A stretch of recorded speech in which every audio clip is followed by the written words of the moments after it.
Hey there, Aries Ascendant. So this is your Ascendant forecast taking you from Monday, the 8th of December, taking you right the way through to Sunday, the 14th of December, 2025.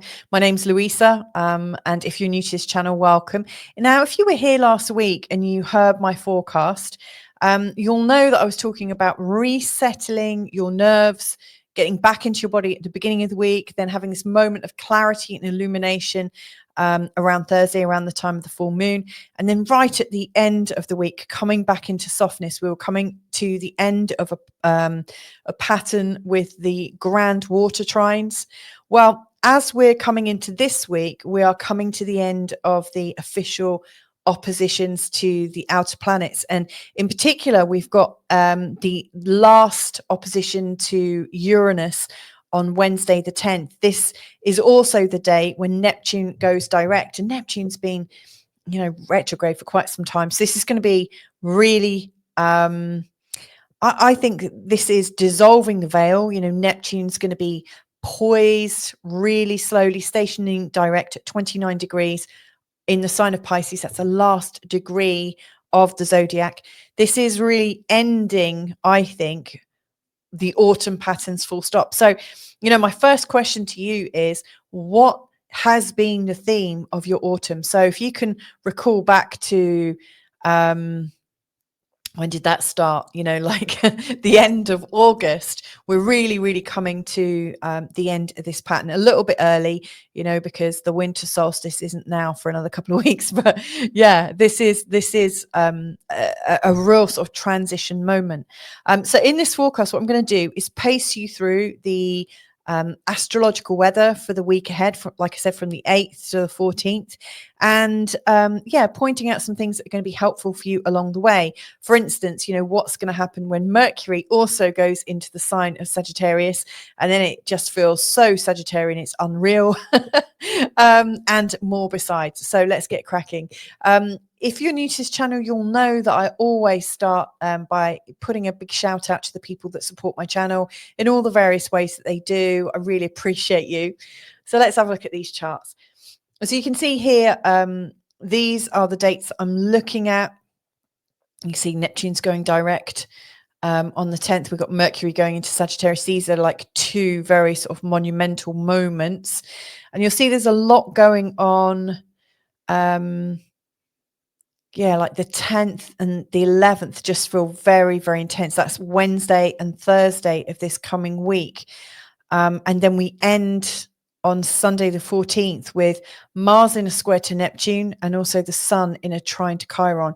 They are two really big energies as well. So you'll see this is the first chart. Now, this is using a Western whole sign tropical methodology and a model.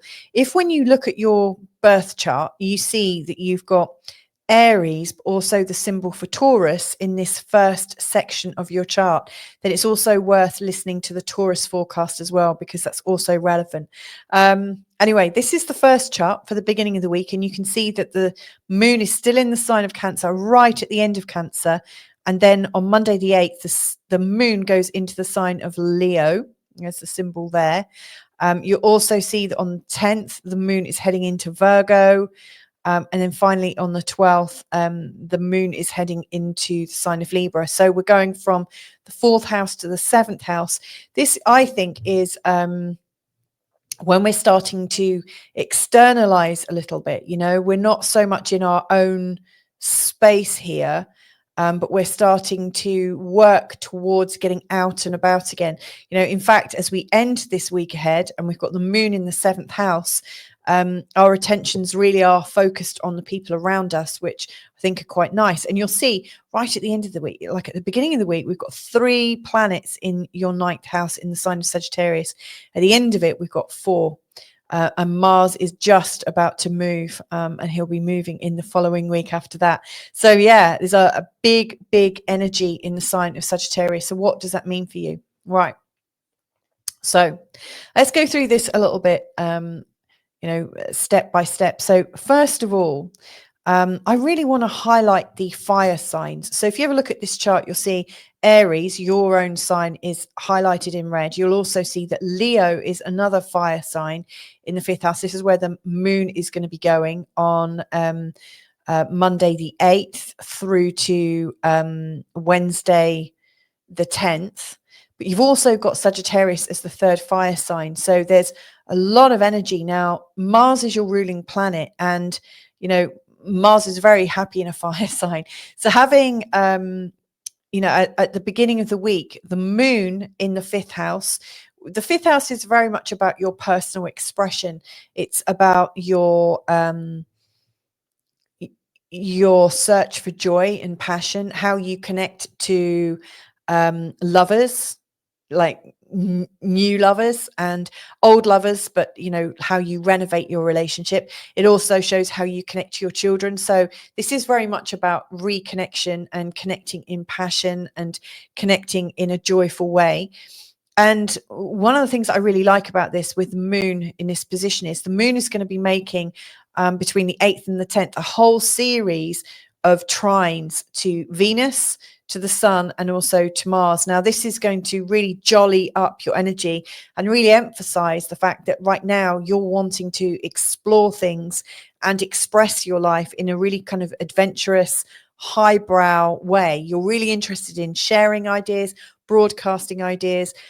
It's most likely a time when you're deep into learning and deep into moving around and about. This isn't a time where you want to sit still. This is a time when you're wanting to move with purpose and move because something feels a lot more joyful. I love that. You know, I really, really love that. Now, as we're coming into, I would say 8th to the 10th, this is you moving forward with boldness, and it's almost like there's the all clear. It feels like it's time to go. Feels really, really good. And you'll notice at the beginning of this week as well, we've got this last grand water trine. At the end of the week, you'll see that this water grand trine has disappeared. That's the last of it. So yes, you're moving forwards with boldness the 8th to the 10th, but then after that, this is all starting to disintegrate and change shape quite considerably. Now, Wednesday the 10th, the moon is going into Virgo, and you might be quite excited just to potter around and get things done. And I think that's quite helpful. During that time, Mercury goes exactly into his last opposition with Uranus. Now, there's been a lot of this Uranus and Mercury energy, which has been playing off for about 45 days or so. It's pretty big energy, and it's bringing up shocks and realignments in terms of what you know to be true about yourself versus what you know to be true about other people and how they might be judging you. You know, this is also very much linked to how you see yourself, how you value your difference versus how other people are communicating, how they're appreciating you. And so I think you've been learning quite a lot along the way. This is the last part of this journey. And at the same time, on Wednesday the 10th, Neptune, which you see right here at the very last degree of the zodiac, is going direct. So Neptune is at this very, very spiritual degree where the old illusions of creativity are dissolving and your old ideas about yourself are dissolving, and possibly your worry and your upset about how people might be judging you. Now it's just dissolving. It feels like it's none of your business what people think about you. You know, it just feels like you're okay being yourself. Also with, you know, Venus up here in square to the North Node. Now, I know I mentioned this in the last forecast. You know, Venus in a square to the North Node is really encouraging you to, I think, really communicate what's right for you right now and not to hedge your bets with people in your life. You know, your life is changing in quite a an adventurous way. You know, you're not the same. You know, what's that song? Jenny from the Block. You know, you're not Jenny from the Block anymore. You are whoever you are with the experience you've had. You're not this local person that everybody knows. You're not the person that you were raised to be. You've really moved beyond that. And anywhere where you're trying to keep that, maintain that sort of ancient idea about yourself, it's kind of hurting you, and it's stopping you from moving forwards. And so I really think, you know, on Wednesday the 10th, as the moon's in Virgo and you're getting on with things, it just feels like it's time to dissolve that old image of you and just really get ready to embrace the newness, embrace the very deep and adventurous learning process that you're going through. We've also got Mercury in a trine to Neptune, which I think is allowing you to create a whole new idea about yourself. And people, they can take it if they want, but if they don't, that's fine. It's more important that you're doing it for yourself.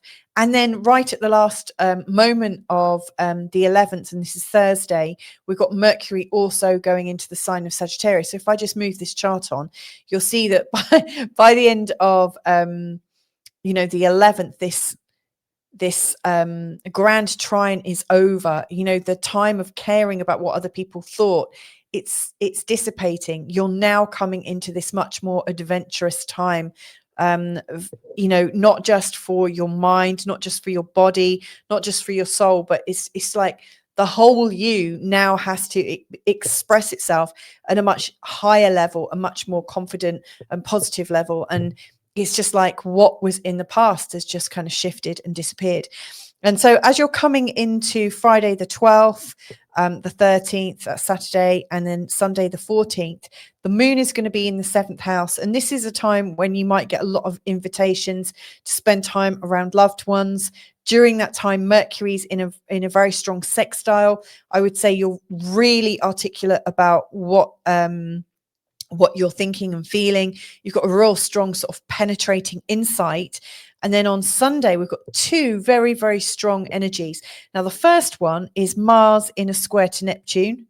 And so there is some sort of challenge about the identity of yourself that seems to be dissolving away. It feels like Mars is giving him a bit of a push. You might feel a bit disillusioned, disenchanted, a little bit not depressed, but just slightly off your game. Often when Mars and Neptune are in a stressful position, we can all of a sudden, it just feels like our energy just dips and kind of disappears for a moment. So it can feel like a depression, but I really don't think it is. It's just your energy is just suddenly dropped as this story that you've been holding about yourself is disappearing. But then the sun comes into a trine with Chiron, and you can just see it here. Now, this is very, very powerful. This is really just showing that it's vulnerability that's the medicine right now. This is, you're seeing your truth clearly. You've got truth over fantasy, and this is a time to just allow yourself to recognize the change you've gone through. And so, yeah, by the end of this week, I just think it's all clear. All these old patterns of autumn that you've been subjected to are now disappearing and creating a whole new space and shape for you to inhabit and take over and shape as you want for yourself. So yeah, a real sort of reinvention is coming up. It's imminent. So I hope that's helpful for you, Aries. Now, if you've really enjoyed the way I talk about your ongoing karmic story, and you would like to go even deeper this time with your own chart, then just get in touch. All of my details are below on the channel page. I've got a membership that you can join where I do daily forecasts and also weekly forecasts on love and money for all 12 signs of the zodiac. I also do classes there so you can learn astrology. Now, if you want to learn astrology, but you don't want to learn it in a class situation necessarily, but you really want to learn it whilst living and breathing astrology and learning about yourself, then consider my 2026 mentorship program. I would be working with you on a monthly basis, like one session a month. There's a workbook and guidance to get you learning all the different aspects of your chart inside out, back to front, in a real sort of experiential way. If that sounds like something you're interested in, again, just get in touch with my channel page information, and look forward to hearing from you soon. But if I don't hear from you, have a fabulous week ahead and catch up with you all soon. Lots of love. Bye for now.